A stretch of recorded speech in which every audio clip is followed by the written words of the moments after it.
Hello. Imagine a day far, far away when the world will start crumbling, when some disaster will take us over and everything is destroyed. How do we start life again? How do we eat?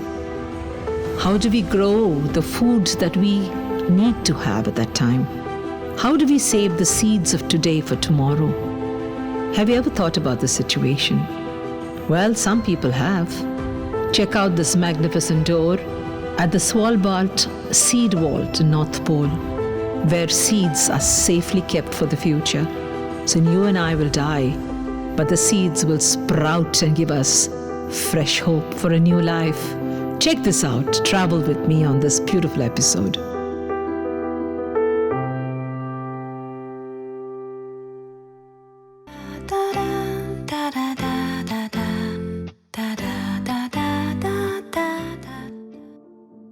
Just imagine an ice-laden area with white snow-clad terrains. No sign of any life around, just a large door made up of glass that stares at you suspiciously, doubting your presence, almost accusing you of trespassing on forbidden ground. What is this large and life door doing here?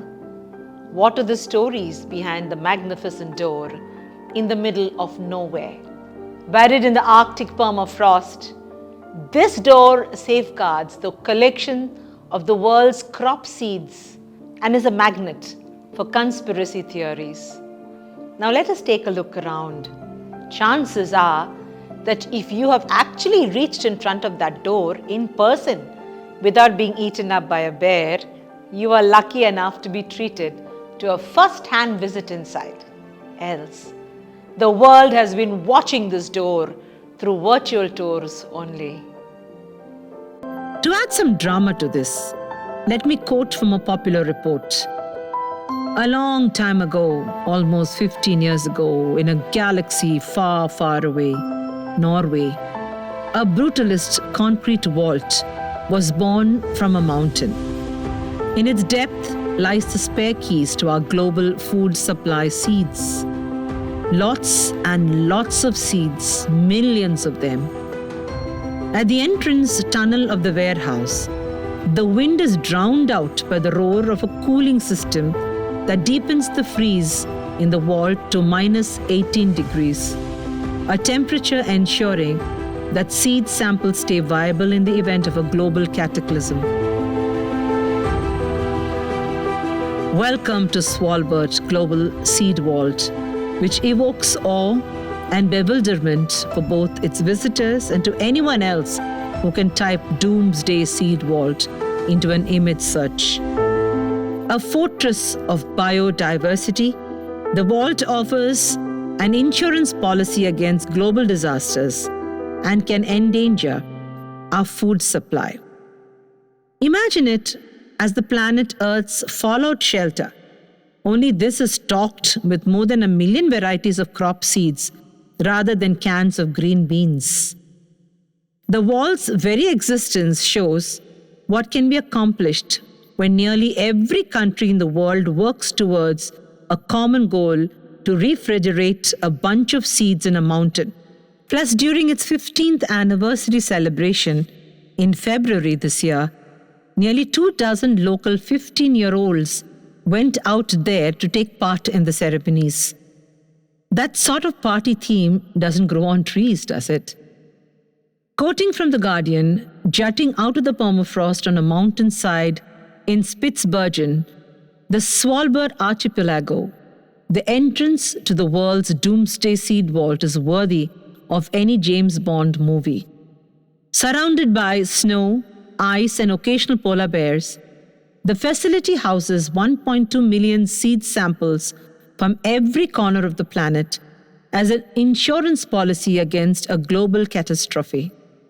It is a monument to 12,000 years of human agriculture that aims to prevent the permanent loss of crop species after wars, natural disasters, or pandemics.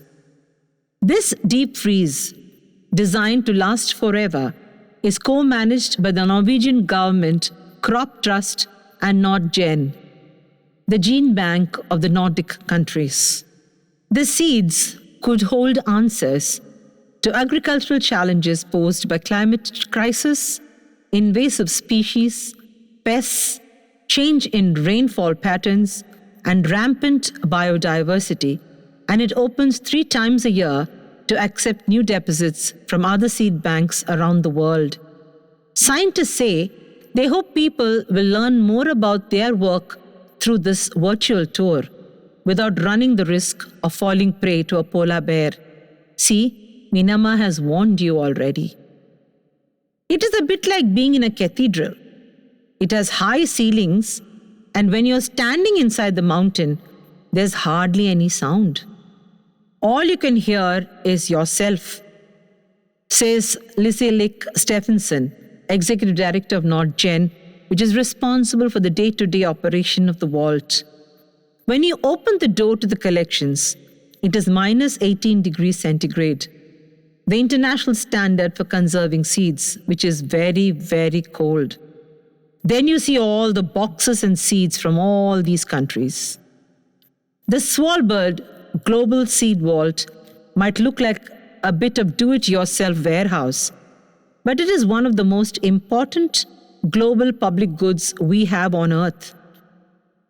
After the Aleppo seed bank was destroyed in the Syrian civil war, the vault was used to replenish seeds for the first time by the International Center for Agricultural Research in dry areas, a regional hub which is based in Aleppo to study crops from the cradle of civilization where agriculture first began. Research into the resilience of these crops and plant species could be vital as the planet heats up in the coming decades. What is secured inside the vault is one of the most important global public goods we have on Earth. Away from the panoramic view of the Arctic night from the vault's entrance, the virtual tour takes you down a long, deep tunnel into the mountains. Eventually, you arrive at the cathedral, home to the 3 seed chambers, each of which can store nearly 3,000 seed boxes. Each species is sealed in an aluminium airtight bag and kept in its country's box. As you make your way between what looks like the shelves of a do-it-yourself warehouse, you can click on a country's box to find more.